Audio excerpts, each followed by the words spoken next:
Welcome to the City Manager's Report. The City Manager's Report is your preview of the next Oshkosh Common Council meeting agenda and an update from your Oshkosh City Manager.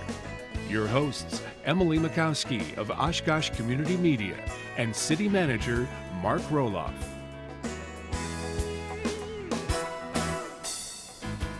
Hello everyone, and thank you for joining us on your City Manager's Report, the place where you can get all the latest and greatest updates for your city here in Oshkosh, as well as a preview of the upcoming City Council meeting agenda. I'm your host, Emily Makowski, joined as always by your City Manager, Mark Roloff. Thanks for joining us today, Mark. Great to be here, Emily. So we're going to go ahead, dive right into our first half of today's show with the hot topics that we have to discuss, take a little break, and then we will return with a review of the City Council meeting agenda for Tuesday, February 23rd, 2016. So, Mark, first thing we want to talk about is a conversation that happened just this week on Tuesday, and that was about diversity in Oshkosh. So maybe you can first tell us a little bit about what this meeting was all about. I think a couple of the council members, Deputy Mayor Peck and Councilor Clark, had asked to have a meeting at which we could discuss diversity. There have been a lot of discussions about how do we make our community more inclusive and diverse. And so they wanted to just have an open conversation with members of the public where they could just tell us about their experiences in Oshkosh and what we could do to make ourselves a more diverse and welcoming organization. You can see that it was a very casual atmosphere. Some good discussions took place. I wouldn't say lighthearted, but very accepting, open, and just a very calm discussion about what we need to do to make ourselves more diverse. Members of the public were there. We had about 25 people all told, and they told stories about how some positive experience with diversity as members of minority community or an ethnic group that relocated here, and some that were just not as good, but they shared all those experiences.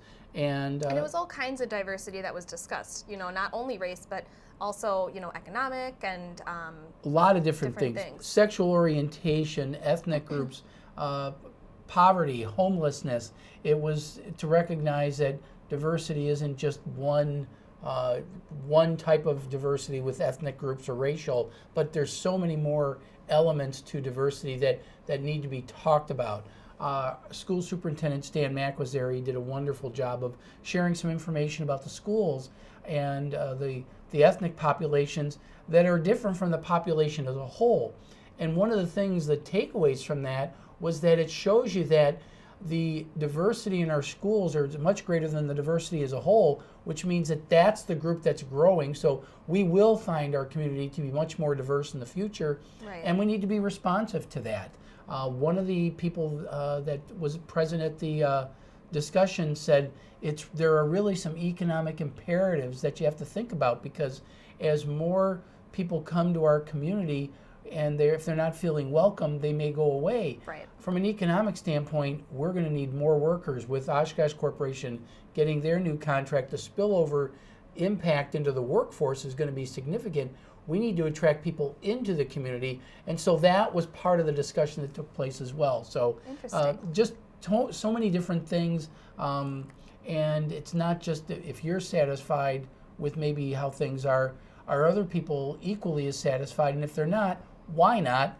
And then try to bridge those gaps so we have a little bit of understanding of each other. Well, it sounds like it was a really good discussion, open brainstorming type of thing, and this is not related directly to the diversity coordinator position that's being talked about, and you as a city manager has been tasked with that by the council. How does this meeting and this conversation play into that?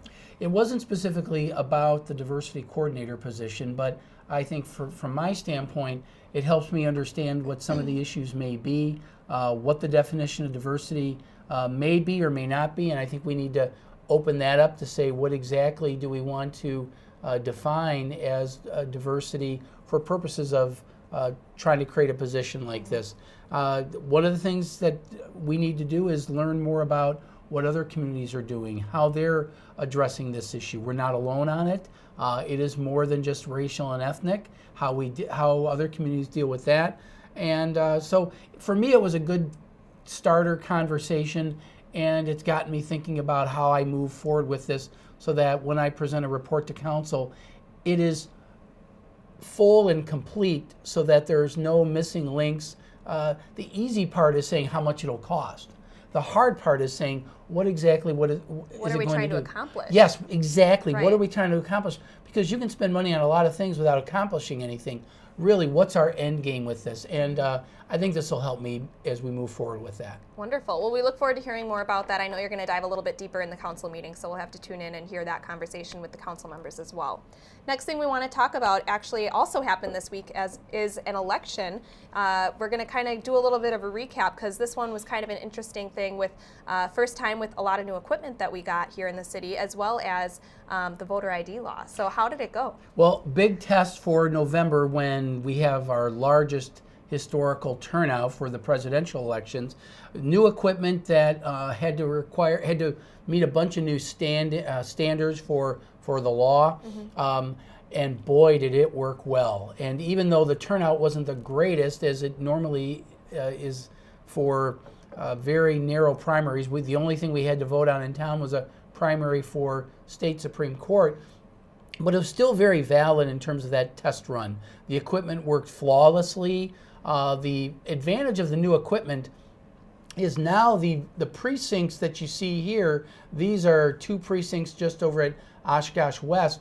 Instead of us having the precincts send their information down to City Hall and then over to the county, there's a modem that directly sends it over to the county, so the results are just incredibly quicker than they've ever been before. Well, I think you said that you had results, the doors closed at 8 o'clock, and there were some results that were coming in like 3 or 4 minutes after that. Literally, 8:03 was the first one, so if nobody was at the door at 8 o'clock, they could shut the door and literally hit a button, send it over to the county, and then they were done. The last one was 8:22, so even a polling place that may have had a couple people in line right at the end, you just politely wait until they're done. With people only having to vote for one issue, it was kind of easy, but that gives you an idea of what it would be like even with a very busy presidential election where you may have 20, 30, 40 people in line.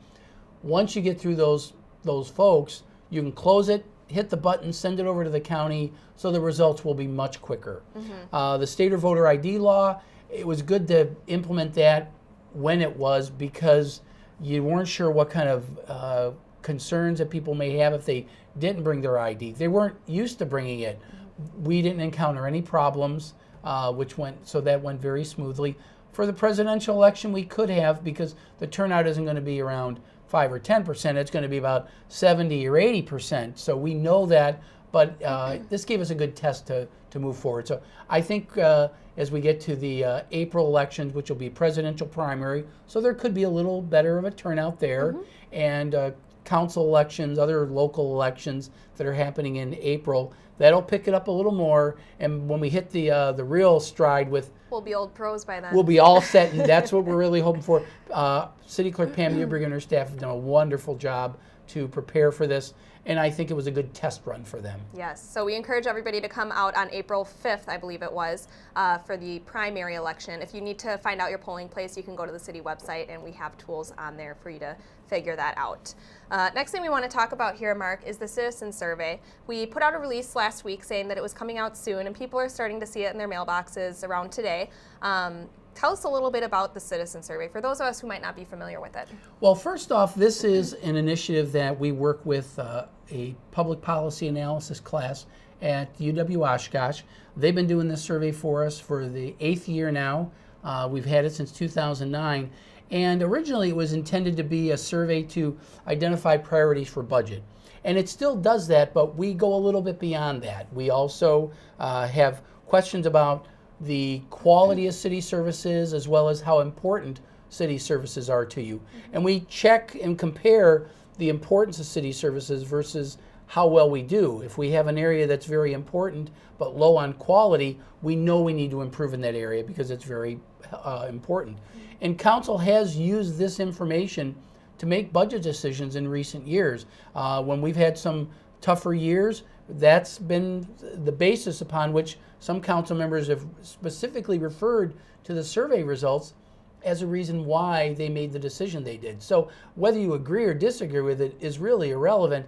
They're looking at the information that you provide to them as a citizen. So it's very helpful, and I encourage everybody, all 1,500 of you that get that, Yes. to fill it out. And on the flip side, it's a great learning tool for the students that are creating it and distributing it as well. It is, and that's the other reason why we send out 1,500 surveys. If we get 400, that's really our goal. So for them, they want it to be scientifically valid so they can dive into the details of the survey, and then they provide me with a report with observations about the survey, things that other classes may not have noticed. Nowadays, we're tracking trends. How was it in 2009, 2012, 2016? It really gives you a good snapshot of where we are as a community, how well we're doing, are we improving in some areas or not, and where people are kind of shifting their budget priorities. As we improve streets, are people more willing to say, do we allocate maybe a little more into some of the quality of life services, or do we need to keep doing streets? So it's fascinating information, and It really is. very appreciative of the students at the university that provide us this survey and the results. Definitely. So we encourage everybody who does get a survey, those lucky people who find one in their mailbox, to go ahead and fill that out. There's a pre-postage stamped envelope for you to send it back, and probably takes about 10-15 minutes or so, I would say. So we really encourage people to fill that out. Next thing we want to talk about here is a new addition to the city website, and that is a GIS online map. And this is just recently, I think just within the past day or two, they had posted this, and it's a really neat addition to the website that you're able to see parcels. There's several different maps, but maybe you can tell us a little bit about the parcel viewing map. The map really connects the information that you can visually see on a map with data regarding specific properties. You can click, and it's just much easier that you can gain details on history of the parcel in question, certainly owner information, things of that nature. And even property lines, I think. You can really get a good look of where So we those just are. did City Hall in the area we have right now. It gives you information about your individual lot in case you want to make sure the information's up to date, and which is very helpful. The real estate community loves it a great deal because whenever they are looking to sell or buy a piece of property, there's information there that's very relevant. So it actually saves on phone calls that we might get here otherwise at City Hall for very frequently requested information. Right. And so it's we're very happy to be providing this service to our residents and our businesses. And it's just really interesting. I mean, I spent about 5 minutes just clicking around and doing some exploring. In addition to this map, there are a few other maps that you can look at. There's one map that has the side-by-side of old Oshkosh versus today's Oshkosh. There's a map that shows all the different places that the police department CCOV is going and has been. And so it's just a neat tool that you can go on the website and check out. So to get to that, you can just go onto the departments part of the website, go to Administrative Services, Information Technology, and then the maps will be right there. And we'll also get it on the Hot Topics pretty soon for you to click right to it. So one other thing that we want to talk about before we get into question mark is the state of the city. Of course, it is only about a month away now, and I'm already so impressed that it's only a month away. So we got a lot of work to do. But impressed or scared because it's coming? A little bit of both, yeah. So we're kind of taking a cool theme this year, taking a look and getting out into Oshkosh, asking people how we're doing, how they feel about different city projects. So we encourage everyone to come out. Excited. Monday, March 21st at 6 p.m. I'll start the State of the City address at 6:30. We recognize people who have been making contributions to the community for years, either through being on boards and commissions or contributions to the community. Plus, all the departments are there with their booths. It's a fun atmosphere. You know, we get 250, even 300 people a year, but if you haven't come before, you can't appreciate what information is there until you come. So I encourage everybody to come if they can. It's a great event, and OCMS staff has been putting a lot of work into getting information about what we're up to and getting perspectives from citizens, and we're going to hear from you and maybe a few more twists that you're working on. We got a few things up our sleeves. There you go, and it's going to be a great event. I encourage everybody to attend. Yes, so we got about a month till then, March 21st, Monday night. So now it's that time of the show, Mark, where viewers have the chance to ask their city manager anything that they want about things that are happening right here in Oshkosh. So let's go ahead and see what the question mark question is this week.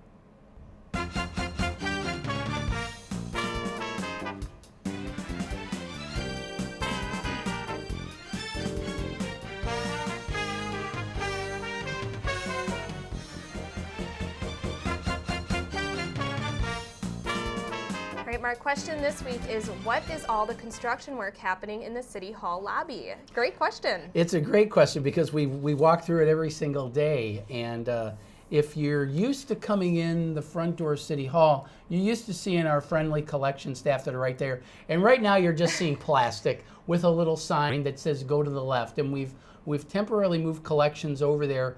We're actually consolidating a lot of our accounting and financial functions into this area, and it really is long overdue. It was very inefficient as an area, so we're bringing some folks over that currently assist with utility billing, and not the bill paying part, but just everything that leads up to the utility bills. Right. We're going to put them all together so that if you come to City Hall to pay a bill and you have a question about your bill in particular, the folks from utility accounting will be there to help answer those questions. So. But that area hasn't been redone since we moved in here from the old Oshkosh High School in the 1960s. Yes, I was just looking at the pictures out in City Hall. We've got some older pictures, and it looks just like it did. So I think it's time for a refresh. If you're 70 or older, you went to high school right here in City Hall buildings, and we haven't done anything very much since then. So we needed to update that, especially with computers and making room for that. So we temporarily moved them just down the hall a little ways, and a little after April, you'll see them back into their old friendly confines, but they'll be modernized for the modern era. Yes, so kind of bear with us for a little while. But pardon our dust is, I think, what we're saying. Pardon the dust, yes. Pardon the dust. So if you'd like to send a question to Mark, simply email it to questionmark@ci.oshkosh.wi.us. You can also post it on our Facebook page or tweet us on Twitter, and he'll answer it on the next episode of City Manager's Report. We're going to take a quick break here, and when we come back, we will dive into the City Council meeting agenda for Tuesday, February 23rd. We'll be right back on CMR.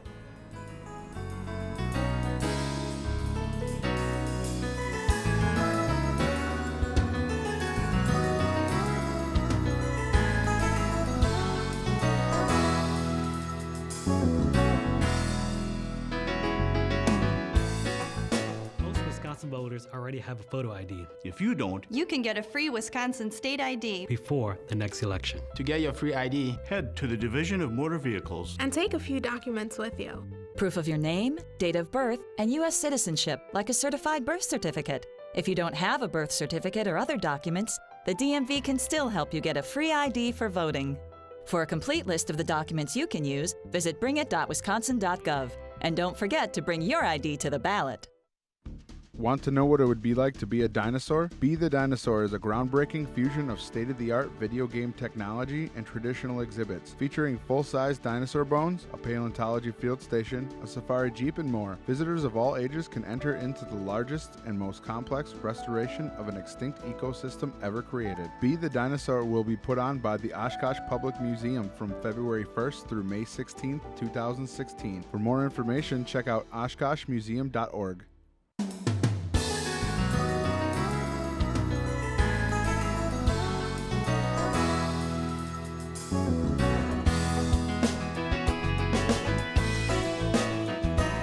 Welcome back to City Manager's Report. Thanks again for joining us.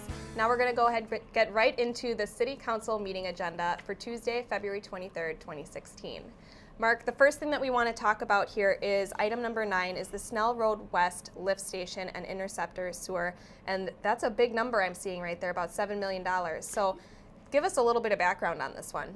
What we're trying to do is make sure that as the community grows, we can accommodate future growth along with whatever we're doing. And we knew we needed to get a new lift station in the northwest part of the city, primarily because the area west of Jackson Street and north of Snell Road has not been able to be developed for a variety of reasons. The area that you see surrounded in green here is where the current sewage flows down towards Jackson and Snell. The idea behind it is to get the area north of Snell, which is essentially the Oshkosh Correctional Institution, the prison, and have it go across Highway 41, following those yellow dots to a lift station that we're relocating there, which is very well sized for the northwest part of that quadrant. It takes in a lot of industrial area, and we can send the sewage from the prison over there, and that's going to open up a whole area that has largely been undeveloped. So we're excited. Now, this does cost over $7 million. In fact, when all's told, it's going to be closer to $8 million, but it's a very good investment to add tax base to our community or give us the capability of adding to the tax base in the future. And so basically it's kind of just moving that sewage area over and lower. And lower. And the whole idea is to get it lower so that the sewage from the correctional institution can flow over there and then get pumped down Algoma Boulevard to our sewer plant. Just makes it for a much more efficient flow. It'll be lower cost and, again, freeing up an area that is otherwise underserved right now. Definitely. So sounds like a positive change, and then related to that is the engineering portion, which is the next item on the agenda. Mark, another thing we want to talk about here is the North Main Street area detention basin. And this is kind of related to the Bemis expansion that allowed them to come over there. Give us a little bit of background on that one. Well, Bemis Healthcare Packaging wanted to expand, but they were unable to because of the requirements for stormwater detention that exist. They would have been had to put the pond where they wanted to expand, and so they were kind of a catch-22. So what we agreed to do through the creation of this TIF district, tax increment financing, is to build a pond that would not just benefit them, but would benefit that entire northern industrial area. And so around Main Street and Furnow, we are going to build a pond, and we've already purchased the land that will benefit Bemis and everybody else in that area. So this just gets some more work done that was required by the DNR before we get the project started, but we hope to get the project started next year and finish up the design phase this year. So it's really something that's going to continue to benefit as time goes on.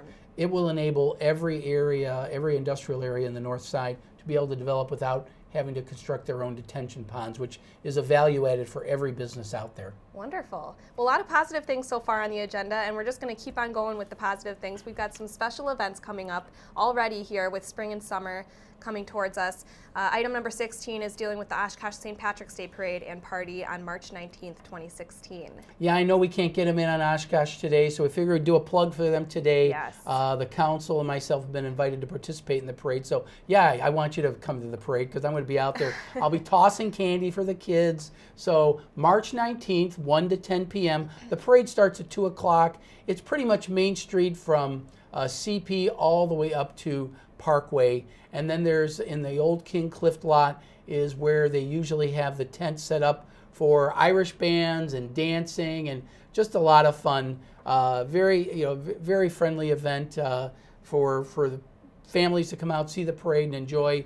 A couple days late on St. Patrick's Day, but come out and enjoy, get in the Irish spirit. And it's also a plug for eventually what will be Irish Fest in June. Definitely, and I know we saw a picture of a tent, and you said it's strangely comfortable in there. It's very comfortable. You see, it's still pretty chilly around that time of year, but it can be, and it was last year. But I'll tell you, it was very comfortable in the tent. Yes, and you'll be very comfortable on the 4th of July because that's the other parade that we're going to talk about here today. I guess the main question really is, what's the route going to be this year? It's going to follow the traditional route on Main Street. Last year we moved it because it conflicted with Farmers Market, and those folks were great about working around the Farmers Market. But this year we're going to have it on Main Street again and encourage people to come on out. Traditional, it'll be on July 4th, which is a Monday this year, and anxious to see everybody come on out. Yes, so lots of great special events coming up on the agenda. We'll hear more about that in the City Council meeting. Next thing we want to talk about here is number 37 and 38, and this is for the paving, sidewalk, driveway, and utilities First Local Street concrete paving program. And this is kind of, it's kind of a carryover from the last meeting. There was a lot of discussion. We had a lot of community members come in and voice their opinions on this. So maybe you can start there and take us through what the process has been. Well, it's a bigger project than just the discussion that took place at the last meeting. A lot of the neighbors towards the end of the project were concerned about some impacts. But for everybody's interest, this is the immediate north side, north and east side of town. It's Otter Street from Broad Street to Bowen. It's Bay Shore from Mill to Bowen, as well as Mill and Bowen Streets from Otter down to the end. So an area that is in rough shape, needs redoing. Big area. A huge area, but it's very important. It reaches so many areas on the east side, north of the river, that we really are behind in getting streets done in that area. So this will set up a lot of projects for the future, and that's really why this one's so important. The folks who showed up last time weren't concerned about much except the area immediately near their homes. And there are some issues about getting access to a fishing dock over there. There was a local business that had concern about them being able to turn because it's a little tighter quarters down there. Our Public Works departments work very closely with those business owners to accommodate their needs as well as our needs to get a sidewalk through the area. So we've been successful in getting that done. I'm going to be happy to report it to council at the meeting that we're able to pull it off. And it's a big project. It's nearly $6 million in street and utility improvements. But again, we're reinvesting in the area, and I appreciate the cooperation of all the folks, even though I don't think everybody's happy because nobody likes assessments and some people like their privacy, but this is an area near the river that people like to access, and we want to make it accessible to them. Yeah, so big project, and we can start looking out for that this summertime, sometime around there? I think you'll start as soon as the ground starts to soften up a little bit. Sure. I think you'll get the contractor out there. Wonderful. Mark, next thing we want to talk about under your announcements and statements is the Algoma Park Neighborhood Association dissolving, and this is kind of It's for not bad news. For a good reason. It's a good reason, yeah. It's gotten so big that they're going to kind of break it up into two associations. Yeah, I think geographically at first they thought, oh, we can pull this off, and then they realized there's a lot of work to do with the neighborhood associations, Right. and so they felt, well, let's maybe split these neighborhoods in two. So the Algoma Park Neighborhood Association is going to technically dissolve. But at the same time, we're also announcing the creation of the Ferry Crossing Neighborhood Association. Ferry Crossing and that's a part of the old Algoma Park.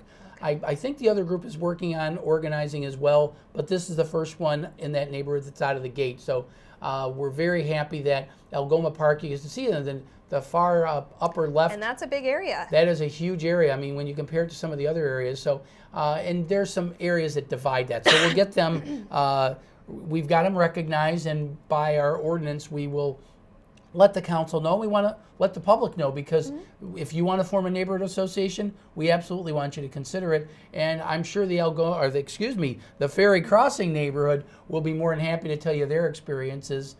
We try to make it as easy as possible. Yes, we've got some great employees that are ready and willing to help anybody out with neighborhood associations. And Mark, last thing that we want to talk about here is a follow-up to the parking study workshop. What's the update? Council asked me at the workshop that was held a month ago to report back within 30 days about what the next step is. And in this case, a little more work needs to get done. There were a lot of issues pointed out that we need to implement, and that's changing some of our parking policies, taking a look at the purchasing of pay and display meters, not to raise money as much as to create a supply and demand dynamic that people see the value of parking closer and encouraging employees to park away farther. And that's going to take a little more work, so we're working with the consultant about how we are going to approach that, and at the next meeting we'll probably get the consultant hired to do a little more work and then get the work started. Wonderful. A little more discussion ahead on that. Yeah, just to finalize it. Now it's the implementation phase. Right. Planning phase is done, now it's time to implement. Wonderful. Well, that's going to conclude this episode of City Manager's Report. So, Mark, I'd like to thank you again for joining us today. Oh, glad to do it. Again, the City Council meeting is this Tuesday, February 23rd at 6 p.m. You can watch it live on City Cable 10 and on our website at oshkoshcommunitymedia.org, or you can listen to it at 101.9 FM WOCT, which is also online and on the TuneIn Radio app for mobile devices. Make sure you like us on Facebook or follow us on Twitter for all of your community and government programming and updates, or check out our YouTube channel for government meeting replays and past episodes of your favorite programs. Don't forget, if you have a question for City Manager Mark Roloff, you can email it to questionmark@ci.oshkosh.wi.us. You can post it to our Facebook page or tweet it to us on Twitter, and he'll answer it on the next episode of CMR. Again, thanks so much for joining us today, and we'll see you next time on the City Manager's Report.